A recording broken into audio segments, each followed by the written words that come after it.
ဇလန်းအစမှာတော့ကျွန်တော်တို့ကအိုရင်ဆိုတဲ့စွန်စလောက်တော့တူရောက်နဲ့မိတ်ဆက်ပေးထားပါတယ်သူကဒါသားရမှညာပါပါကျွမ်းကျင်တူရောက်ဖြစ်ပေမဲ့အခုတော့သူရဲ့ကောင်အဖွဲ့ကနေနှိထုံးခံလိုက်ရပါပြီ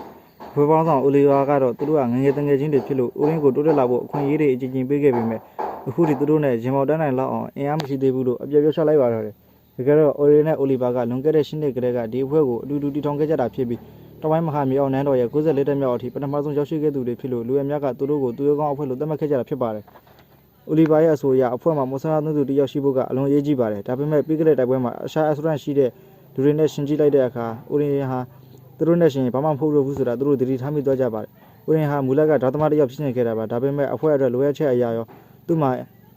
အင်ချန်တာပညာရဲ့အတွက်အထုံပါတာကြောင့်သူဟာအင်ချန်တာအဖြစ်ပြောင်းလဲခဲ့ရတာပါသူဟာသူ့ရဲ့အားနည်းချက်တွေကိုဖုံးပြီးဖို့အတွက်ကိုယ်ပိုင်မော်အတော့တွေကိုတောင်တီထွင်ခဲ့ပါသေးတယ်ဒါပေမဲ့အိုလီဗာကတော့သူ့နေရာမှာအစားထိုးဖို့လူသိရှာထားပြီးသားမို့လို့အိုရင်တယောက်လက်လျှော့လိုက်ရပါတော့တယ်အဖွဲ့ကမော်စီယာမကလည်းသူ့ကိုအစုံလွတ်တဲ့ပေမဲ့ဘာတစ်ခုမှထူးထူးချွန်ချွန်မရသူလို့ကိတ်ရပြီးသူဟာအမြဲတမ်းဆရာလုံးနေတယ်လို့စပစ်ဖို့ကောင်းတယ်လို့ပြောဆိုနေထုတ်လိုက်ပါတော့တယ်အခုလက်ရှိမှာတော့အဖွဲ့ကနေနေထုံးခလိုက်ရတဲ့အိုရင်ဟာတယောက်တဲ့စွန်သားကန်ထွက်ရင်မဆိုင်နေသုံးပြီးဂေါဘလင်တအုပ်ကိုအပြည့်ရှင်းတာမြင်တွေ့ရမှာဖြစ်ပါတယ်ဂေါဘလင်အုပ်စုကိုအောင်မြင်အပြည့်ရှင်းပြီးတဲ့နောက်သူကဒါသမတယောက်အနေနဲ့လက်ရည်မကြသေးဘူးဆိုတာကိုသိလိုက်ရလို့တော်တော်လေးကျဉ်းတတ်သွားပါတယ်သူရဲ့စွန်သားမြင့်နေမှုတွေကခဏခဏပဲခဏဆိုပေမဲ့သူ့ကိုဘသူကမှပတ်စုံသုံးဝင်မဲ့တခုမှမကျွမ်းကျင်တဲ့သူလို့ထပ်ပြီးအထင်မသေးနိုင်အောင်အင်ကွက်ပညာရှင်နဲ့ဒါသမဆွမ်းရည်နှစ်ခုကိုပေါင်းဆက်ပြီးတိုက်ခိုက်ရေးပုံစံအသေးတစ်ခုကိုသူတည်ထွင်လိုက်ပါတယ်အဲ့ဒီနောက်တစ်ခါဒန်ဂျန်ထဲလာရင်ဒီနေရာကနေတန်းပြီးစားလို့ရအောင်တယ်လီပို့တလင်းကဲမှာမှတ်ပုံတင်လိုက်ပါတယ်အဲ့ဒီအချိန်မှာပဲစဉ်းစားသွားလာသူအုပ်စုတစုကအလန်တကျထွက်ပြေးလာတာကိုသူမြင်လိုက်ရပါတယ်သူတို့ကအော်တွေကိုမရှင်းနိုင်လို့မင်းကလေးတစ်ယောက်ကိုပြစ်ထားခဲ့တဲ့အကြောင်းပြောနေကြတာပါဘွယ်ကောင်းအောင်ဆိုတဲ့လူကကောင်မလေးကငါတို့အဖွဲတဲ့ခုမှဝင်တာသူ့အသက်ကအရေးမကြီးဘူးသေပါစေပေါ့ဆိုပြီးလူမဆန်သာပြောဆိုနေပါတယ်အရင်ကကိုပါတီရဲ့ဆုံးဖြတ်ခံရဘူးတဲ့အိုရင်အဖိုးတော့ဒီဇက်ကတော်တော်လေးဒေါသထွက်စရာဖြစ်သွားပါတယ်ဒါနဲ့ပဲအိုရင်ကသူတို့ကိုတွားရောက်ဆူဘူးကျမင်းပေါ်တော့တယ်အဲ့ဒီတက်ကတယောက်ကသူတို့မှကဲဖို့အင်အားမရှိဘူးလို့စင်ကြေပြီးအိုရင်ကိုထိုးဖို့ကြိုးစားပေမဲ့အိုရင်ကတော့အသာလေးပဲပြန်လဲကြအောင်လုပ်လိုက်ပါတယ်ပြီးတော့မင်းကလေးကိုဘယ်နှမှရှာတွေ့နိုင်မလဲဆိုတာကိုသူမေးလိုက်ပါတော့တယ်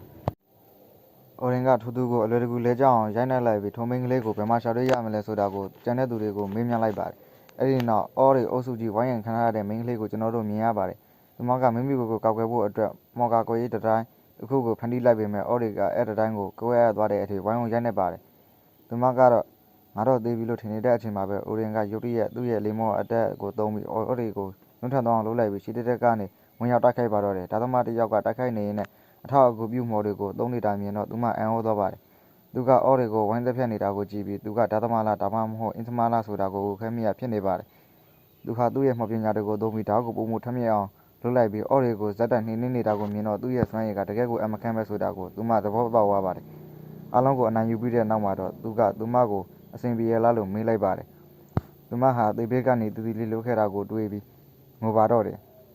သူကသူမကိုထောင်ချောက်ထဲကနေလွတ်အောင်ကူညီပေးပြီးနှုတ်ဆက်ခွဲခွာဖို့လုပ်တဲ့အခါသူမကကျေးဇူးတင်စကားသေချာပြောခြင်းလို့ဆိုပြီးသူမနာမည်ကဆိုဖီယာကလန်ဆိုတာဖြစ်ကြောင်းမိတ်ဆက်လိုက်ပါတယ်သူကသူမရဲ့မျိုးရိုးနာမည်ကိုမှတ်မိနေပြီးသူ့ရဲ့အင်ကြီးဘော်ကတစ်စိတ်ကလေးရင်းနှီးနေတယ်လို့တွေးပြီးပါတယ်ဒါပေမဲ့သူမကတော့ကျေးဇူးဆက်ချင်တဲ့အတွက်သူ့ကိုညတာအတူစားဖို့ဖိတ်ခေါ်လိုက်ပါတော့တယ်